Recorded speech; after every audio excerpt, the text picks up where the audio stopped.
আসসালামু আলাইকুম। Technique easy এডুকেশনের পক্ষ থেকে স্বাগতম জানাচ্ছি। আমি মোহাম্মদ আব্দুল মোমেন জুয়েল। আজকের ক্লাসে আমরা দ্বিপদী বিস্তৃতির যে এমসিকিউ গুলো আছে সেই এমসিকিউ গুলো সমাধান করব। এখানে আমরা এমসিকিউ সমাধানের ক্ষেত্রে তোমাদের সুবিধার্থে বিভিন্ন টাইপগুলো আলাদা করে রাখছি। যে ধরো এইখানে একটা আছে, সেটা হলো 1 + x whole to the power x whole to the power n, এই সম্পর্কিত কিছু ভিডিও আছে। শুরুতে দেখতে পাচ্ছি এখানে আমাদের এনসিআর এই টাইপের, মানে তোমরা একটা প্যাটার্নের যে ওই টাইপের অধ্যায়ভিত্তিক যতগুলো ম্যাথ আছে আমরা আলাদা আলাদা করে দিছি। তুমি শুরুগুলো ভালো করে দেখলে শেষেরগুলো তোমার বুঝতে অনেক ইজি হবে, প্রিপারেশন নিতে তোমার সময়টা অনেক কম লাগবে। তো চলো শুরু করি। আমরা প্রথম যে ম্যাথটা আছে সেটা দিয়ে শুরু করি। 1 নাম্বার ম্যাথ দেওয়া আছে, সেটা হলো 6কে যদি আমরা ফ্যাক্টোরিয়াল করি তাহলে এই ক্ষেত্রে রেজাল্টটা কত হবে। তো এই রেজাল্ট কত হবে এই ক্যালকুলেশনটা তোমরা ম্যানুয়ালি করতে পারো। তো এমসিকিউ মানে তুমি যত স্বল্প সময়ে তোমার অ্যান্সারটা বের হয়ে আসতে পারে।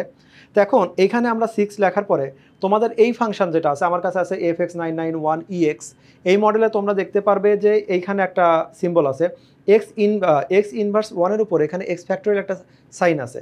তো এটা শিফট দিয়ে আমি এই এক্স ইনভার্স যেটা, অর্থাৎ কোনো একটা জায়গায় তুমি দেখতে পাবে যে তোমার সাইনটা এরকম থাকবে।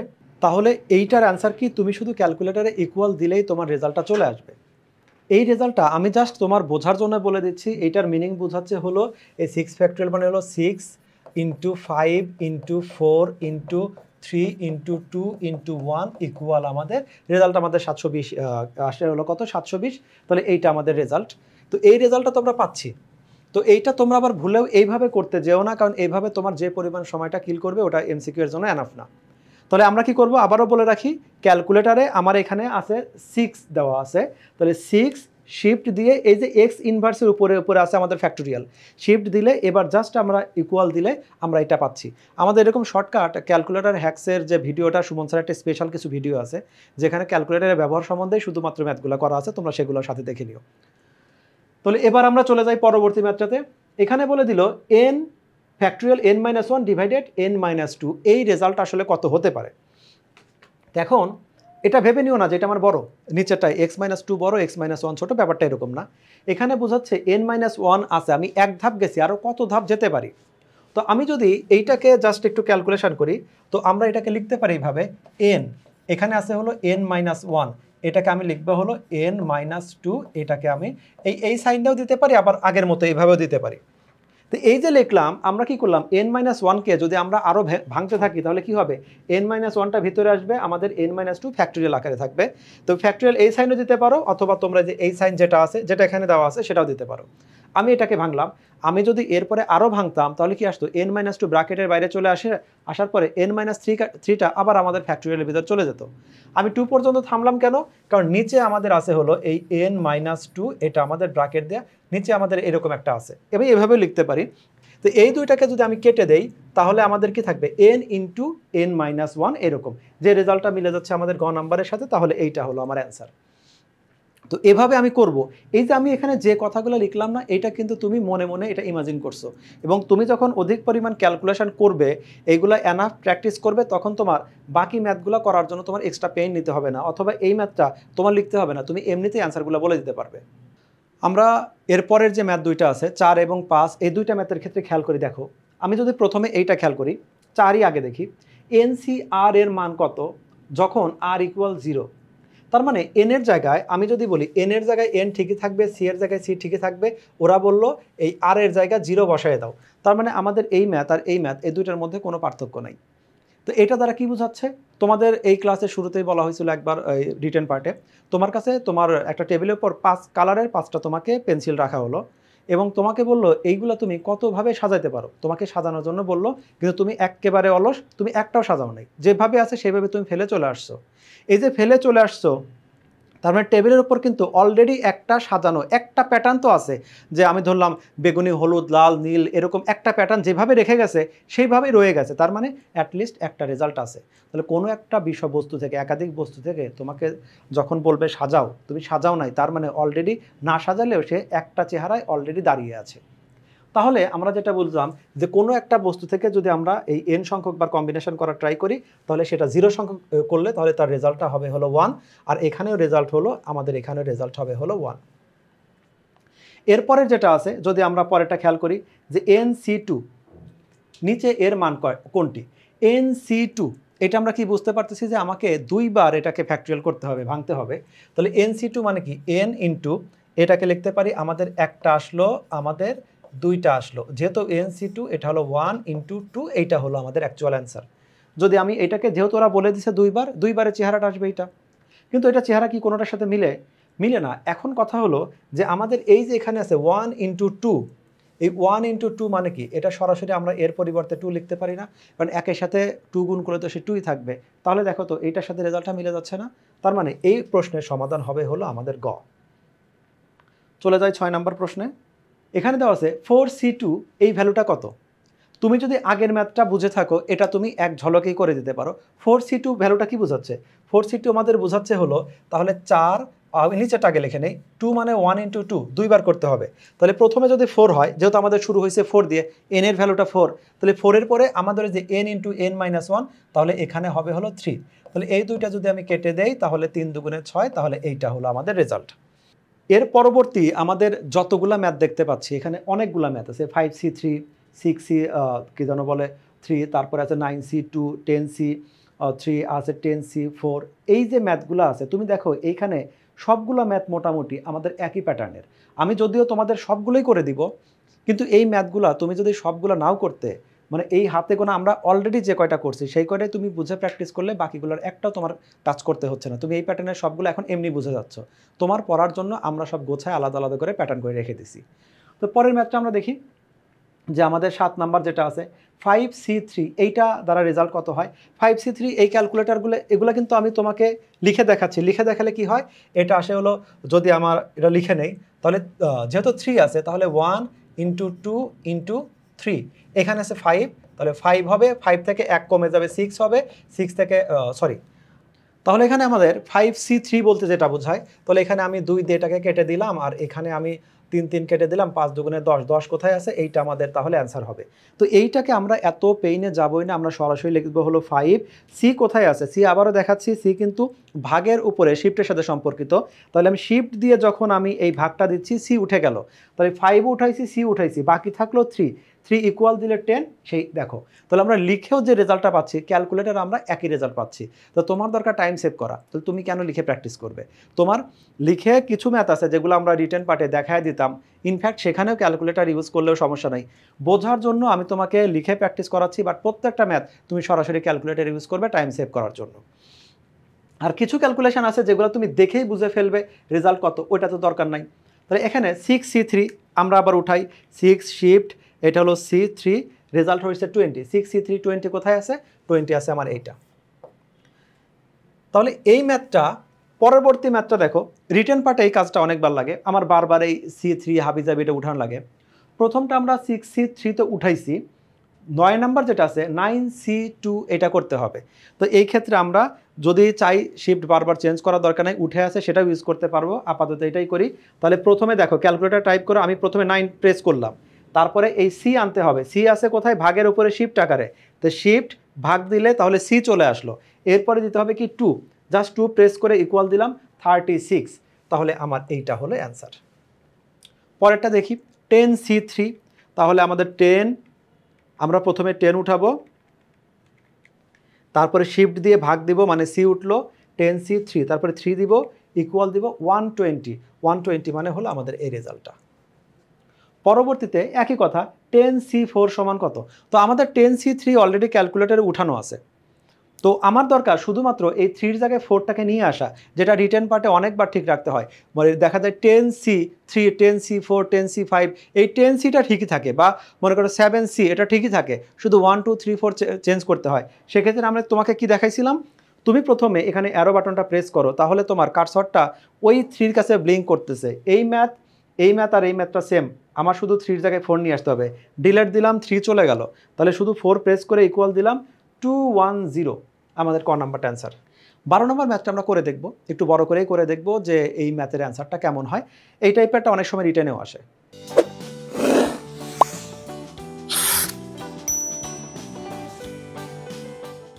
এই ম্যাথটাতে আমরা দেখতে পাচ্ছি যে NC2 ইকুয়াল NC3 যদি হয়, তাহলে এই রেজাল্টটা কত। তুমি যখন অনেকগুলো প্র্যাকটিস করবে সরাসরি তুমি অ্যান্সারে চলে আসতে পারো। আমি তোমাকে অ্যান্সারটা একটু লিখে বুঝাই।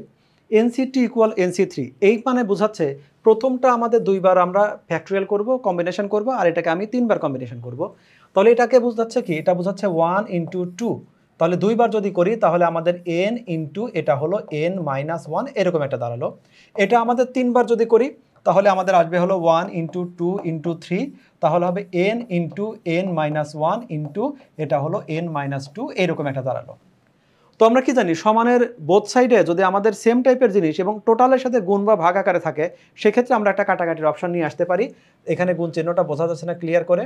তাহলে এখানে 2 এর সাথে 2 কাটা গেল, এই কাটাগুলো মনে মনে করবে, কখনো দেখাবে না, আমি বোঝানোর সাপেক্ষে দেখাচ্ছি। n সাথে n চলে গেল, n মাইনাস 1 এর সাথে n মাইনাস 1 চলে গেল। খেয়াল রাখতে হবে, যদি এখানে কোনো একটাতে প্লাস মাইনাস থাকতো, উপরে যদি প্লাস মাইনাস থাকতো, তো উপরের কোনো অংশই কাটাকাটি করা যাবে না, অথবা নিচের কোনো একটা জায়গায় যদি প্লাস মাইনাস থাকতো, নিচের কোনো অংশ আমরা কাটতে পারতাম না। হয় উপরে উপরে কাটবো, না হলে নিচে নিচে কাটবো। যাকে কাটবো সে টোটালের সাথে গুণ আকারে থাকতে হবে। তাহলে আমার ফাইনাল এখানে রেজাল্টটা কি থাকলো, এখানে থাকলো 3 আর এখানে থাকলো আমাদের 2। আমি যদি আর গুণ করি তাহলে এই লাইনটা রিটেনের সময় লিখবো না, এটা কি থাকলো 1/1, এটা লেখা না লেখা একই কথা, equal n minus 2 divided by এখানে হলো 3। তার মানে ফাইনালি এখানে মানটা থাকবে হলো, আমি ক্রস মাল্টিপ্লিকেশন করলে n মাইনাস 2 ইকুয়াল 3, অর্থাৎ আমাদের n এর মান এখানে থাকলো 3 আর 2 এ, এটা হলো 5।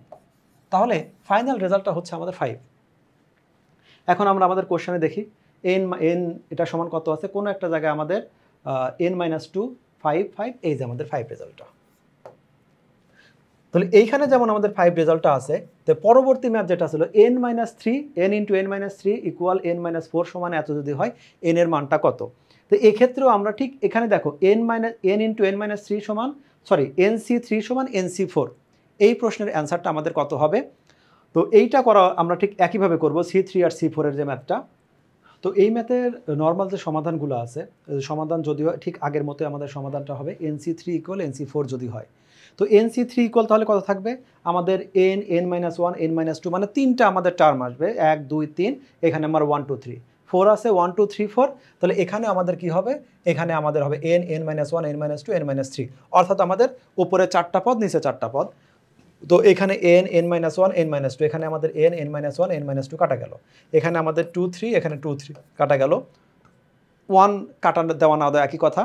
তাহলে আমাদের আলটিমেটলি এখানে কি থাকলো, এই পাশে শুধু 1 আছে, এই পাশে আমাদের যা থাকার আছে। তাহলে এখানে আমরা লিখতে পারি, এখানে তো শুধু 1 আছে, তাহলে মাল্টিপ্লাই করলে এইখানে, আচ্ছা একটু দেখাই দেয়, এটা হলো 1 ডিভাইডেড বাই 1, এই 1 লেখা না লেখা একই মিনিং হবে, n মাইনাস 3 ডিভাইডেড বাই এখানে হলো 4। তাহলে মাল্টিপ্লাই করলে কত হবে, আমাদের হবে n মাইনাস 3 ইকুয়াল 4, তার মানে n এর মানটা আমাদের আসবে 7। তাহলে আমরা এবার প্রশ্নের অ্যান্সারে যাই, কোনো এক জায়গায় যদি 7 থাকে, এখানে 7 আছে, তাহলে এটা আমাদের অ্যান্সার, এটা 7 অ্যান্সার হয়ে গেল। 14 নম্বর ম্যাথটাতে এসে দেখি, এখানে ম্যাথটা বেশ খানিকটা ইম্পর্টেন্টও আছে, কারণ আমাদের একটু ক্যালকুলেশন এখানে আছে, শেখার মতো বেশ কিছু আছে। এটা আমাদের ফেনী গার্লস কলেজের একটা ক্যাডেটের একটা প্রশ্ন। nc0 ইকুয়াল যদি n মাইনাস 2 এরকমটা হয়, তাহলে সেক্ষেত্রে রেজাল্ট কী হবে। এই একই প্রশ্ন এখানেও আছে, n মানে সেম প্যাটার্নেরই, এখানে যেমন একটা কম্বিনেশন দেওয়া আছে, একটা আর এখানে একটা কম্বিনেশন দেওয়া আছে, দুইটা যদি ইকুয়াল হয়, n এর ভ্যালুটা কত, n কোন ভ্যালুর জন্য আমাদের লেফট রাইট সত্য, একইভাবে এখানেও দেওয়া আছে। এই প্রশ্নটাকে আমাকে লিখতে পারতো, এই প্রশ্ন এটা না লিখে আমাকে এভাবে লিখতে পারতো যে এইটা n c, এটা হলো n মাইনাস 2, এভাবে লিখতে পারতো। অর্থাৎ এই যে এখানে n মাইনাস 2 আর এখানে nc n মাইনাস 2, দুইটার মিনিং একই আছে। তো এটা যদি প্রশ্ন হয়, তাহলে এখন এইখান থেকে আমাদের n এর ভ্যালুটা বের করছে, এখান থেকে আমাদের n এর ভ্যালুটা বের করতে বললো। আমাদের রাইট সাইডে কত আছে, এখানে nc0, আমরা জানি যে nc0 কোনো যদি আমাদের 0 বার ফ্যাক্টরিয়াল করি, এই রেজাল্টটা হবে আমাদের 1, আর এখানে রেজাল্টটা দেওয়া আছে 36। তার মানে এইটার ধরে নিলাম, এইটার দুইটা সাইড, এইটার যেমন লেফট অথবা রাইট, একটা সাইডে দেওয়া আছে 1 আর একটা সাইডে দেওয়া আছে 36। এই যদি ম্যাথের প্যাটার্ন হয়, তাহলে কি হবে। তো এই টাইপের ম্যাথ যেমন আমি ক্যালকুলেশনে দেখাবো, এমসিকিউ যেহেতু ক্যালকুলেশনে শেখার সে দরকার হলো কত শর্টকাটে ম্যাথটা করা যায়। তো এই জায়গায় আমাদের এখানে ওয়েন আছে, এখানে ওয়েন আছে, এখানে আছে 0, এখানে আছে n মাইনাস 2। তার মানে বাস্তবে এই 0 আর যদি n মাইনাস 2, এই দুইটা যদি ইকুয়াল হতো, তাই তো আমাদের রেজাল্ট, তবে লেফট সাইড রাইট সাইড সত্য সমান হওয়া যায়। তাহলে এই ম্যাথটাতে আমরা লিখতে পারি যে, এখানে লিখতে পারি এই যে ওর নিচে যে আমাদের 0 আছে আর এর এই পাশে আছে হলো n মাইনাস 2 আছে, তাহলে এইটাই হবে আমাদের সত্য হওয়ার কথা, অর্থাৎ n এর ভ্যালুটা আমাদের হিসাব অনুসারে 2 হওয়ার কথা। 14 নম্বর ম্যাথটাতে আমাদের এখানে n এর ভ্যালুটা 2 হওয়ার কথা, এইটাই হবে রেজাল্ট। আমরা শর্টকাট এইভাবেই করব। বাট এটার অ্যাকচুয়াল হচ্ছে কিভাবে, ক্যালকুলেশনটা হয় কিভাবে? ক্যালকুলেশনটা আমরা দেখি যে আমাদের NC0 আর NC(n-2). প্রথমত রাইট সাইড তো আমাদের প্রশ্নটা যদি এরকম হয়, লেফট সাইড তো 1, রাইট সাইড কী ছিল? যদি প্রশ্নটা এরকম না থেকে আমরা কিন্তু এটা এই ধরনের একটা ফরম্যাট দেখে আসি NCR। এইটা মানে কি বোঝায়? NCR এটাকে কিন্তু আমরা এভাবে বলতে পারি যে প্রথমে হলো ফ্যাক্টোরিয়াল n, এটা কিন্তু এই ফ্যাক্টোরিয়াল এইভাবে, অথবা তুমি এভাবে লিখতে পারো, তারপরে ফ্যাক্টোরিয়াল r, তারপরে হলো n-r, এইটা ফ্যাক্টোরিয়াল। এরকম কিন্তু আমরা একটা ফরম্যাট শিখে আসছি। NCR মানে কি? Factorial n divided by factorial r into n-r factorial এইটা। তো এই জায়গায় আমাদের n ইকুয়াল n আছে, আর এর জায়গায় শুধু n-2 আছে। তো একই ফরম্যাট যদি আমরা ইউজ করি তাহলে আমরা দেখি ম্যাথটা কীভাবে করতাম। এইটুকু যদি আমি বাদ দিয়ে দেই তাহলে আমাদের ম্যাথটা থাকে হলো, এটা হলো ফ্যাক্টোরিয়াল n, আমি এভাবে লিখলাম, তারপরে ফ্যাক্টোরিয়াল r মানে হলো n-2, আর একটা হলো ফ্যাক্টোরিয়াল n-r, তার মানে n মাইনাস এটা হলো r, r মানে হলো n প্লাস r, এটা হলো ফ্যাক্টোরিয়াল। এইটা এই ফরম্যাট আমরা কি করলাম? Factorial n, factorial r, n-r, এখানে r এর জায়গায় ছিল n-r। তো এখন যদি আমরা এইখানে n কাটা দেই, এটা থাকলো শুধুমাত্র r, সরি এখানে এটা হবে 2 থাকলো। এই পাশে কিন্তু আমার এখনো 1ই আছে, তাহলে এইখানে আছে হলো n-2। আমি এটাকে ফ্যাক্টোরিয়াল চিহ্ন দিয়ে লিখবো। এটাকে লিখতে পারি n ইন্টু, এটা হলো n-1, এটাকে লিখতে পারি n-2, এটা হলো ফ্যাক্টোরিয়াল সাইনটা দিয়ে দিলাম। এটা কিন্তু ফ্যাক্টোরিয়াল সাইন, এটা কিন্তু 1 না, খেয়াল রেখো। তাহলে এখানে কি থাকলো? এটা থাকলো n-2 ফ্যাক্টোরিয়াল, আর এখানে থাকবে হলো শুধুমাত্র 2, কারণ থাকলো শুধুমাত্র আমাদের এখানে 2 আছে, 2কে ফ্যাক্টোরিয়াল করলে আমাদের এক্স্যাক্ট 2ই হয়, এটা না লিখলেও সমস্যা নেই। তাহলে এখন আমি এখানে এই 3টা পর্যন্ত লিখলাম কেন? আমি দেখতে পাচ্ছি যে এখানে নিচের যে n-2 আছে, এটা n-2 পর্যন্ত আসে কিনা, যতক্ষণ না আসে ততক্ষণ লিখলাম। তাহলে এখন আমাদের এই যে এই n-2 ফ্যাক্টোরিয়াল, n-2 ফ্যাক্টোরিয়াল, এটা চলে গেল। তাহলে আমাদের আলটিমেটলি থাকলো কত?